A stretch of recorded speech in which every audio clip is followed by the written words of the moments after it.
Hello. जैसा कि आप सभी बच्चों को पता है कि आपके बोर्ड के एग्ज़ाम बहुत ही करीब है, तो आज मैं आपको ये बताऊंगा कि आपके पास जितने भी ये मंथ बचे हैं, जितना भी टाइम आपके पास बचा है, आप इसमें अपनी फ़िज़िक्स की स्टडी कैसे करेंगे। यानी फ़िज़िक्स में जो आपको अच्छे मार्क्स लाने हैं, तो उसकी मैं आपको टिप्स बता रहा हूँ।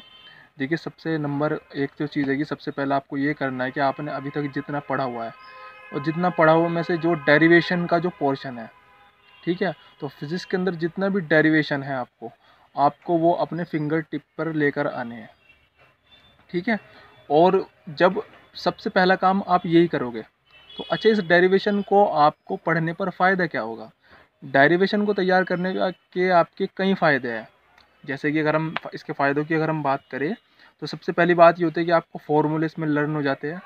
और फॉर्मूले भी लर्न होते हैं। उसके बाद क्या होता है, जब आपके फॉर्मूले लर्न हो जाएंगे, तो आपको न्यूमेरिकल्स जब आप सोल्व कर रहे होगे, जो न्यूमेरिकल फॉर्मूला बेस्ड न्यूमेरिकल होते हैं, वो बहुत ही आसानी से आपके सोल्व हो जाएंगे।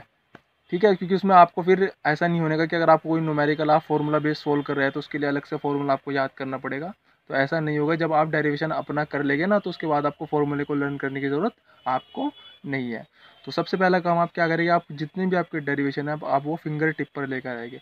और फिंगर टिप से मेरा मतलब ये है कि देखिए, कोई भी डेरिवेशन आपको पता है कि उसमें एक अपना एक प्रोसेस होता है उसको सोल्व करने का, स्टेप बाय स्टेप।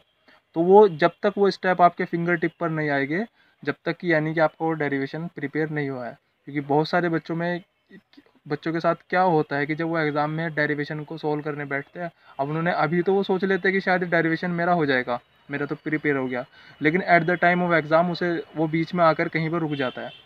उसका रीज़न क्या है? उसका रीज़न ये है कि उसने उन डेरिवेशन को फिंगर टिप पर लेकर नहीं आया, यानी कि उसने प्रैक्टिस अच्छे से नहीं की। तो फर्स्ट ऑफ ऑल मैं सभी बच्चों से कहना चाहूँगा कि आप सभी बच्चे अपने जो डेरिवेशन है उसे फिंगर टिप पर लेकर आ जाए। पहली चीज़ तो आपको ये करनी है। ठीक। उसके बाद अब देखिए, डेरिवेशन जब आपके फिंगर टिप पर आ जाएगा, तो आपको एक तो आपको थ्योरी में बहुत ज़्यादा उससे हेल्प मिल जाएगी। थ्योरी को आपको लर्न करने की ज़रूरत नहीं पड़ेगी, और न्यूमेरिकल्स के जो फॉर्मूले अब आपको लर्न करने की ज़रूरत नहीं पड़ेगी। उसके बाद मैं आपको देखो, 100 बात की एक बात मैं आपको बता देना चाहता हूँ कि जो आपका प्रीवियस ईयर है, सेकंड चीज़ बता रहा हूँ मैं आपको। फर्स्ट स्टेप मैंने बता दिया, सेकंड स्टेप बता रहा हूँ कि जो आपका प्रीवियस ईयर है, अरिहंत का आप लेकर आ जाइए। आपके पास टाइम है, 3 महीने के करीब मेरे ख्याल से आपके पास टाइम रह जाता है। तो आप अब अपना सारा फोकस डेरिवेशन को करने के बाद उस प्रीवियस ईयर को सोल्व करने में लगा दीजिए। ठीक। उसमें 10 ईयर्स होता है वो, तो आप जब उसको, मैं यकीन के साथ, गारंटी के साथ आपको कहता हूँ कि जितना भी पेपर आएगा, उस पेपर का 80 से 90%, 90 ज़्यादा हो जाएगा, 80% वो प्रीवियस ईयर कवर करेगा। और अच्छा, जब आप उस प्रीवियस ईयर को कवर करेंगे, ऐसा नहीं है कि आपको, अब बहुत सारे बच्चे सोचते हैं कि जी 10 ईयर्स है कि 10 पेपर है, अब उनमें उसमें तो इतने सारे हो गए, वो तो उसमें इतना सारा कंटेंट होगा, हम कैसे करेंगे। देखिए, ये एक सिर्फ इल्यूजन होता है, ऐसा नहीं है। मैं आपको बताना चाहता हूँ कि बहुत सारे क्वेश्चन प्रीवियस ईयर में रिपीट होते हैं, एक के बाद एक के बाद एक आते हैं में।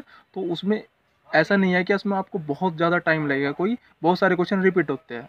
तो मैं आप सभी बच्चों से कहना चाहूँगा कि आप प्रीवियस ईयर को सोल्व करें, तो उसके बाद आपकी तैयारी बहुत ही अच्छी हो जाएगी। तो आई होप कि आपको ये मेरा मेरा जो ये मैंने आपको सजेस्ट किया है, जो सलाह दी है, वो आपके काम आएगी। तो तब तक के लिए good good bye, best of luck.